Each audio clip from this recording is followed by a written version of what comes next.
Assalamualaikum warahmatullahi wabarakatuh.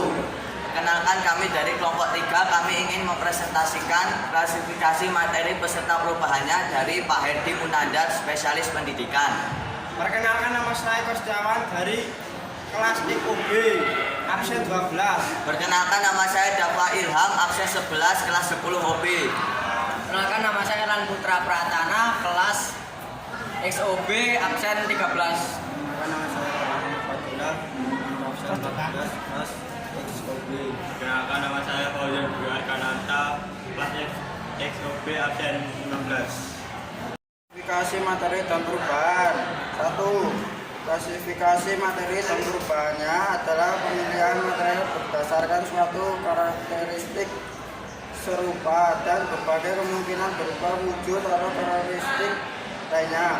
Benda-benda di sekitar kita dapat berubah wujud padat, cair, atau gas bukan. Semua benda tersebut adalah materi. Materi adalah suatu yang mempunyai massa dan dapat mengisi atau menempati suatu ruang. 2. Cara mengklasifikasikan materi. Alam semesta terdiri atas planet-planet dan salah satu contohnya adalah planet Bumi. Di Bumi terdapat gunung, udara, laut, dan begitu banyak hal lain. Segala sesuatu yang berada di bumi, susunan atau materi yang terdiri atas unsur seperti air, udara, tanah, dan api.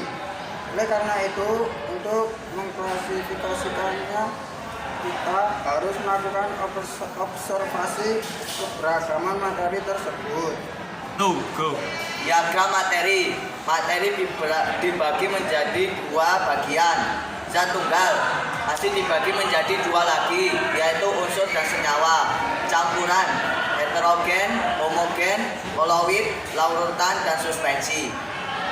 Langkah mudah yang dapat dilakukan untuk melakukan klasifikasi materi adalah sebagai berikut. 1. Mengamati karakteristik benda tersebut. 2. Mencatat persamaan dan perbedaan sifat benda masing-masing.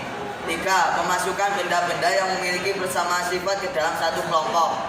4. Memberi nama yang sesuai pada setiap kelompok benda tersebut. Salah satu klasifikasi paling mudah untuk mengklasifikasikan materi adalah berdasarkan wujudnya. Berdasarkan wujudnya, materi dapat dikelompokkan menjadi zat padat seperti besi, seng, dan gas, dan cair yang meliputi air, minyak, dan bensin, dan gas seperti udara, asap, dan uap air. Unsur adalah yang tunggal yang tidak dapat dibagi menjadi bagian yang lebih sederhana. Dengan proses kimia biasa dan akan tetap mempertahankan karakteristik asli dari unsur tersebut. Tim Kemdikbud 2017 halaman 98, misalnya buka emas apabila dibagi terus sampai bagian yang terkecil akan menjadi atom emas. Atom adalah bagian terkecil dari suatu unsur. Contoh unsur lain meliputi besi, timah, sang tembaga, dan nikel. 8. Senyawa adalah zat tunggal atau murni yang dapat diuraikan secara kimia menjadi dua zat atau lebih.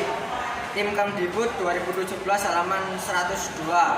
Dalam kehidupan sehari-hari kita sering menggunakan berbagai senyawa meliputi air, gula, garam, asam cuka, dan beberapa bahan lainnya. Dua atau lebih atom dapat menggabungkan melalui reaksi kimia dan membentuk molekul. Molekul merupakan bahan terkecil dari suatu senyawa. Contoh pembentukan senyawa meliputi adalah air yang memiliki rumus H2O dapat diuraikan menjadi unsur hidrogen dan oksigen. Senyawa terbentuk melalui proses pencampuran unsur kimia. Sifat suatu senyawa akan berbeda dengan unsur-unsur penyusunan. Misalnya, sifat air berbagai senyawa akan berbeda dengan sifat gas, hidrogen, dan oksigen sebagai unsur. 9. Campuran. Campuran adalah suatu materi yang terdiri atas dua zat atau lebih yang masih mempunyai sifat zat asalnya dan tidak mempunyai komposisi yang tetap. Tim Kementerian Pendidikan dan Kebudayaan tahun 2017 halaman 103. Contoh Contoh beberapa campuran dalam kehidupan sehari-hari adalah susu coklat, air sungai, udara, batuan, garam brodium, dan paduan logam. Campuran adalah suatu materi yang terdiri atas dua zat atau lebih yang masih mempunyai sifat zat asalnya. Terdapat dua jenis campuran, yaitu campuran homogen dan campuran heterogen. Dan yang dapat kelompok kami sampaikan, mudah-mudahan bermanfaat buat kelompok kami khususnya dan buat teman-teman umumnya. Bila ada kata-kata yang kurang berkenan, kami memohon maaf yang sebesar-besarnya. Bila taufik walhidayah, wassalamualaikum warahmatullahi wabarakatuh.